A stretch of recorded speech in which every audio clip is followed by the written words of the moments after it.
जय हिंद दोस्तों। अभी हाल ही में पीएम नरेंद्र मोदी जी ने नए संसद भवन का उद्घाटन किया और नए संसद भवन का उद्घाटन काफी चर्चाओं में रहा है।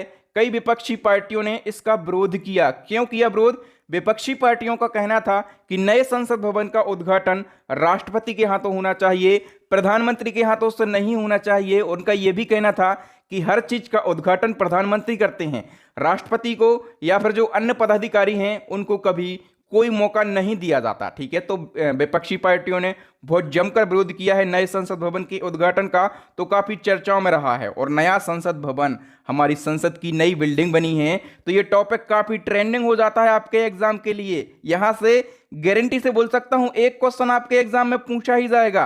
तो नए संसद भवन से जितने भी क्वेश्चन आपके एग्जाम में बन सकते हैं उन सभी क्वेश्चन को डिस्कस करेंगे। सबसे पहले हम ये जान लेते हैं कि नए संसद भवन की जरूरत क्या पड़ी। जब पुराना संसद भवन ऑलरेडी है तो नया संसद भवन क्यों बनाया गया? देखिए दोस्तों, पुराने संसद भवन के निर्माण को 100 साल पूरे होने वाले हैं। ठीक है, और जो पुराना संसद भवन है यहाँ पर कई प्रकार की व्यवस्थाएं नहीं है। जब पुराना संसद भवन बना था उस टाइम एसी वगैरह तो होते नहीं थे, तो एसी नहीं लगाए गए थे।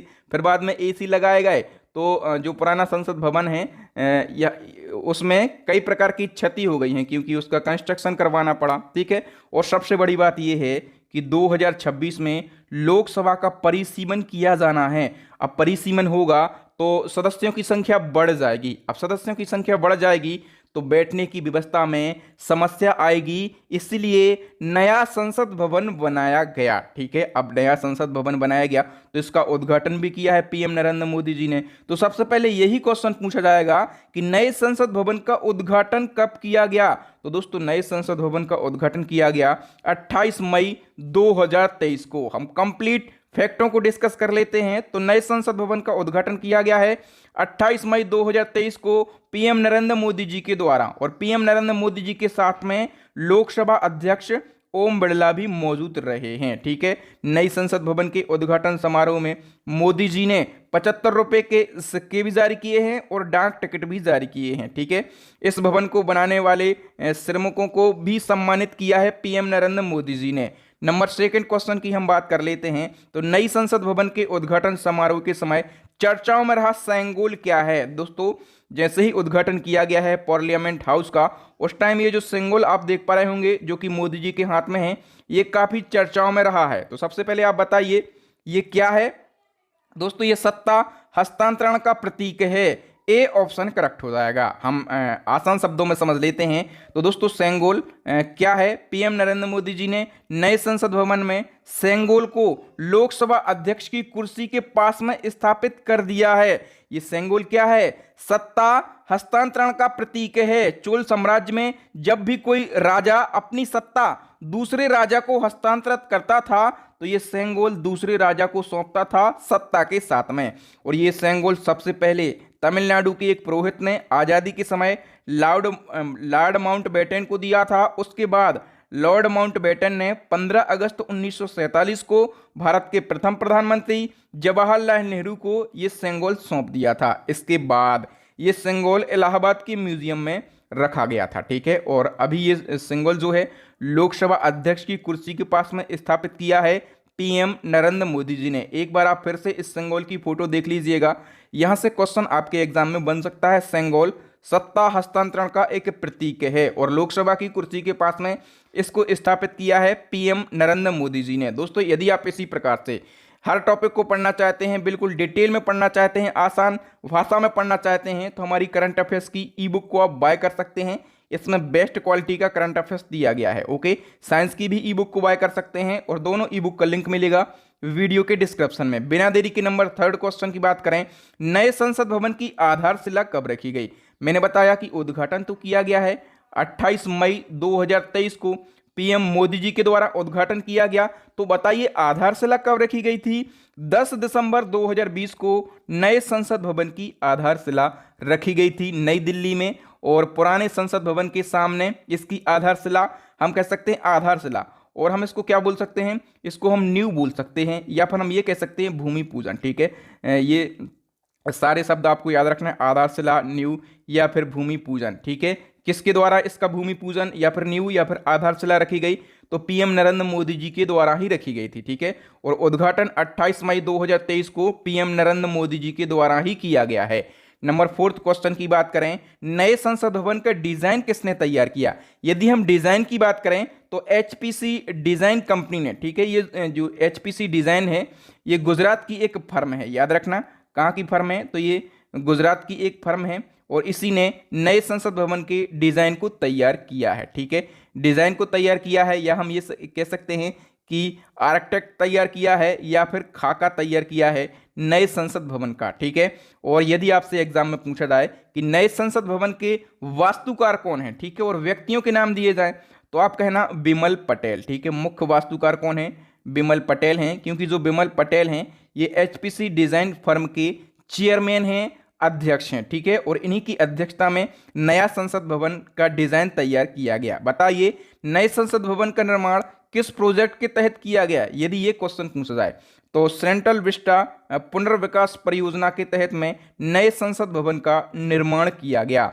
नेक्स्ट हमारा क्वेश्चन है, नए संसद भवन का निर्माण कौन सी कंपनी ने किया? तो दोस्तों नए संसद भवन का निर्माण किया है टाटा प्रोजेक्ट लिमिटेड ने।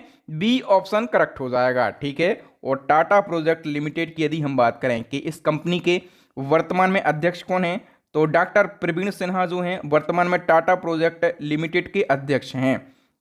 नेक्स्ट क्वेश्चन है, नए संसद भवन का आकार कैसा है? तो जो पुराना संसद भवन था उसका आकार था गोलाकार, ठीक है। और नए संसद भवन का आकार आप लोग देख पा रहे होंगे कैसा है, त्रिभुजाकार है। बी ऑप्शन करेक्ट हो जाएगा। ध्यान रखना यही वो क्वेश्चन है जो एग्जाम में पूछे जाते हैं और आप कहेंगे आकार आकार, हमने तो ढंग से फोटो भी नहीं देखी, फोटो भी याद नहीं आ रही। तो ये क्वेश्चन पूछे जाते हैं, छोटे छोटे क्वेश्चन है, लेकिन इनको आप एक बार पढ़ लो, गारंटी से एग्जाम में आप सही करके आएंगे। बताइए नए संसद भवन का निर्माण कितने क्षेत्रफल में किया गया है? यदि क्षेत्रफल आपसे पूछा जाए तो 64,500 वर्ग मीटर में नए संसद भवन का निर्माण किया गया है। ए ऑप्शन करेक्ट हो जाएगा। नए संसद भवन की इमारत कितने मंजिला हैं? तो कितने मंजिला हैं? 4 मंजिला। और जो पुराना संसद भवन था उसकी इमारत कितने मंजिला थी? तो पुराने संसद भवन की जो इमारत है 3 मंजिला थी। ओके, नए संसद भवन का निर्माण में कितने रुपए की लागत आई है? तो देखो दोस्तों, नए संसद भवन को बनाने का जो प्रोजेक्ट है, एक एक बात याद रखो, तो प्रोजेक्ट दिया गया था 971 करोड़ रुपए का था, ठीक है। बाद में इसको और बढ़ाया गया तो टोटल कितना कर दिया गया? 1200 करोड़ रुपए की लागत आई है, ठीक है। और पुराने संसद भवन को बनाने में कितने रुपए की लागत आई थी? तो 83 लाख रुपए की लागत आई थी पुराने संसद भवन को बनाने में। अब ये जो मैंने अभी आपको बताया 1200 करोड़ रुपए का आंकड़ा, कई वेबसाइटों पे कई यूट्यूबर अलग अलग तरीके से आपको बता सकते हैं, लेकिन जो पहले ठेका दिया गया था, ठीक है, प्रोजेक्ट था 971 करोड़ रुपए का था, बाद में और बढ़ाया गया और 1200 करोड़ रुपए कर दिया गया। नेक्स्ट क्वेश्चन है, नए संसद भवन के लोकसभा सदन में कितने सदस्यों के बैठने की व्यवस्था की गई है? तो दोस्तों नए संसद भवन में लोकसभा सदन भी बनाया गया है और राज्यसभा सदन भी बनाया गया है। तो सबसे पहले बताइए लोकसभा सदन में कितने सदस्यों के बैठने की व्यवस्था की गई है? सही आंसर हो जाएगा ऑप्शन बी, 888 सदस्यों के बैठने की व्यवस्था करी गई है, ठीक है।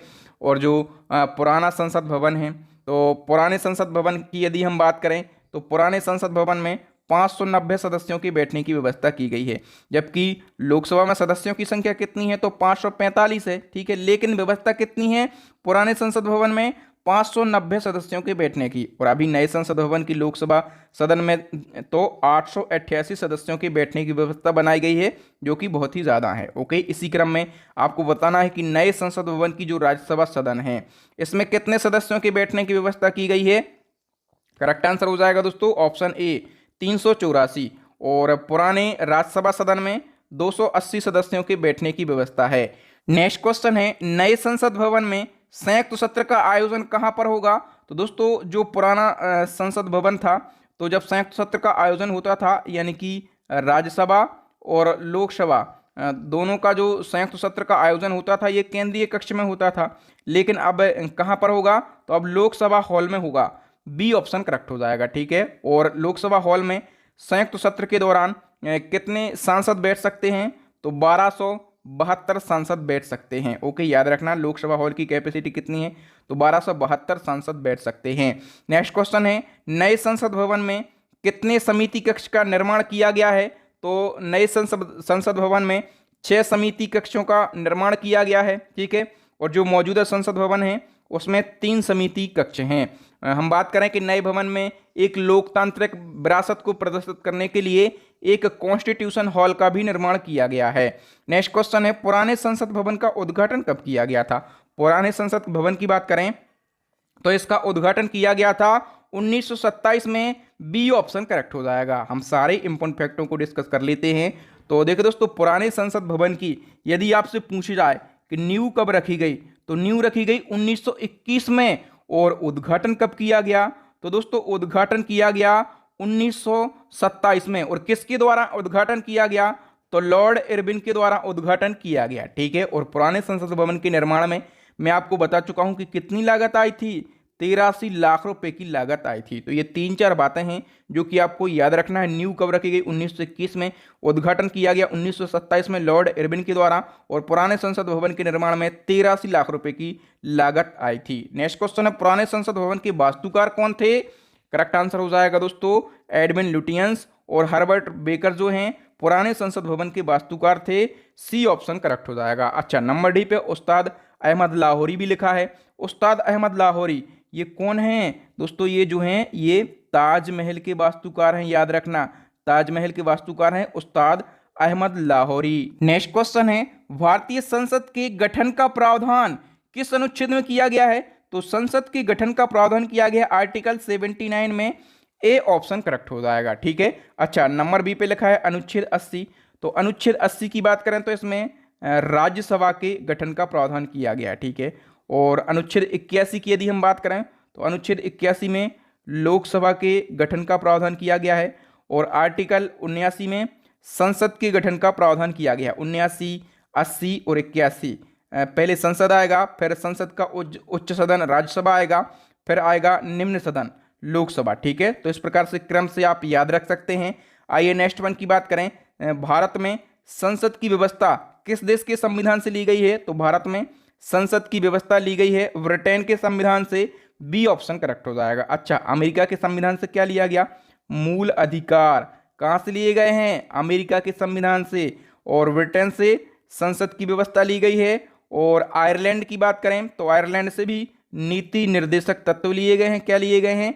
नीति निर्देशक तत्व लिए गए हैं। और रसिया की बात करें, रूस की, तो मूल कर्तव्य। मूल कर्तव्य कहां से लिए गए हैं? तो ये रूस से लिए गए हैं। ओके, अच्छा, नेक्स्ट वन की हम बात करें। वर्तमान में लोकसभा सदस्यों की संख्या कितनी है?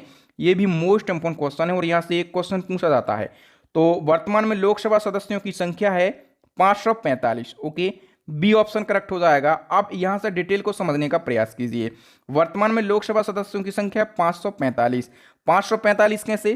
तो 530 राज्यों से, 13 संघीय क्षेत्रों से और 2 एंग्लो इंडियन, इस प्रकार से कितने हैं? 545। लेकिन याद रखना है दोस्तों, अब एंग्लो इंडियन को जो मनोनयन की प्रक्रिया थी अब ये समाप्त कर दी गई है। लेकिन जो पहले से एंग्लो इंडियन मनोनीत हो गए थे उनको तो हटा नहीं सकते, ठीक है। तो जब तक इनका कार्यकाल रहेगा इन दो का, अभी 2024 तक, तब तक तो ये रहेंगे। इसके बाद अब इनको मनोनीत नहीं किया जाएगा। जो एंग्लो इंडियन को मनोनीत करने की प्रक्रिया थी ये खत्म हो चुकी है, याद रखना। अच्छा, एक और क्वेश्चन पूछा जा सकता है। वर्तमान में संख्या तो है 545, लेकिन लोकसभा में अधिकतम सदस्यों की संख्या कितनी हो सकती है? अधिकतम की बात करें तो अधिकतम निर्धारित करी गई है 552। याद रखना, दोनों बातें अलग अलग हैं। ये 2026 तक निर्धारित करी गई है। लोकसभा का परिसीमन किया जाएगा 26 में और इसके बाद में सीटों की संख्या बढ़ाई जाएगी, ठीक है। और राज्यसभा में सदस्यों की संख्या कितनी है वर्तमान में? 245 है। 233 राज्यों से और 12 जो हैं राज्यों और केंद्र शासित प्रदेशों से कितने आते हैं? 233 और 12 राष्ट्रपति के द्वारा मनोनीत किए जाते हैं। राज्यसभा में भी अधिकतम सदस्यों की संख्या निर्धारित करी गई है, कितनी? 250। ओके, ये 4 आंकड़े याद रखो। वर्तमान में लोकसभा सदस्यों की संख्या है 545, अधिकतम कितनी निर्धारित करी गई है? 552। राज्यसभा सदस्यों की संख्या है 245, अधिकतम निर्धारित करी गई है 250। केवल 4 आंकड़े याद रखो, 4 आंकड़े पूछे जाते हैं। बताइए संसद के अंग कितने हैं? अंग पूछा गया है। तो संसद के अंग हैं 3। कौन कौन से हैं? तो संसद के अंग 3 हैं, याद रखना। अंग कितने हैं? अंग हैं 3। कौन कौन से अंग हैं? तो एक तो है लोकसभा, ठीक है, दूसरा है राज्यसभा और तीसरा कौन सा अंग है संसद का, तो तीसरा अंग है राष्ट्रपति। इन 3 अंगों से मिलके बनता है संसद, याद रखना, ठीक है। एक और बात पूछी जाती है कि संसद के सदन कितने हैं, और यदि सदन पूछा जाए तो सदन 2 हैं, एक राज्यसभा है और दूसरा लोकसभा है, ठीक है। राज्यसभा उच्च सदन होता है और लोकसभा निम्न सदन होता है। बताइए लोकसभा के सदस्यों का कार्यकाल कितने वर्षों का होता है। लोकसभा के जो सदस्य हैं इनका कार्यकाल होता है 5 वर्षों का, ठीक है। ए ऑप्शन करेक्ट हो जाएगा। और राज्यसभा के सदस्यों के कार्यकाल की बात करें तो राज्यसभा के सदस्यों का कार्यकाल होता है 6 वर्षों का, ठीक है। नेक्स्ट क्वेश्चन है, लोकसभा का सदस्य बनने के लिए न्यूनतम आयु कितनी होना चाहिए। यदि आपको लोकसभा का सदस्य बनना है तो कम से कम आपकी 25 वर्ष आयु होना चाहिए। तो 25 वर्ष में आप प्रधानमंत्री भी बन सकते हैं। क्यों बन सकते हैं, क्योंकि लोकसभा का सदस्य तो प्रधानमंत्री बनता है, ठीक है। तो लोकसभा सदस्य बनने के लिए न्यूनतम आयु होनी चाहिए 25 वर्ष। वहीं हम बात करें कि राज्यसभा सदस्य बनना है तो राज्यसभा सदस्य यदि आपको बनना है तो न्यूनतम आयु आपकी होना चाहिए 30 वर्ष, ठीक है। और यदि आपको राष्ट्रपति बनना है, याद रखना सारे पदाधिकारियों को आप समझ लो एक बार, राष्ट्रपति बनना है, यदि आपको उपराष्ट्रपति बनना है, ठीक है, तो आपकी एज कितनी होनी चाहिए, 35 वर्ष होना चाहिए, ठीक है। और वोट डालने की यदि हम बात करें कि आप वोट कब डाल सकते हैं, 18 वर्ष की आयु में। ये आयु पहले 21 वर्ष हुआ करती थी, 21 वर्ष में पहले आप वोट डाल सकते थे, लेकिन इसको घटाकर 18 वर्ष कर दिया गया। तो इसको कौन से संविधान संशोधन के द्वारा घटाया गया, 61वां संविधान संशोधन। और 61वां संविधान संशोधन किया गया 1989 में, ठीक है। और वोट डालने की उम्र 21 वर्ष थी, तो इसको घटाकर कितना कर दिया गया, 18 वर्ष। आई होप आप सारी चीज़ों को बहुत ही अच्छे से समझ गए होंगे। तो दोस्तों यहाँ पर नए संसद भवन से जितने भी क्वेश्चन बन सकते थे उनको समझा, पुराने संसद भवन से 2-4 प्रश्न बन सकते थे उनको समझा, और संसद का संविधान में किस प्रकार से प्रावधान किया गया है उसको भी हमने समझा, बिल्कुल आसान भाषा में एक्स्ट्रा फैक्ट के साथ में समझा। मेरे पढ़ाने का तरीका, कंटेंट की क्वालिटी पसंद आ रही है और आप चाहते हैं कि इसी प्रकार से जितने भी ट्रेंडिंग टॉपिक हैं वो आपको पढ़ने के लिए मिलें कम समय में, या फिर उनका आप रिवीजन कर सकें कम समय में, तो हमारी करंट अफेयर्स की ई बुक को आप बाय कर सकते हैं। और साइंस की ई बुक को भी बाय कर सकते हैं। साइंस की ई बुक जो है 29 रुपये की बिल्कुल सस्ती, और करंट अफेयर्स की ई बुक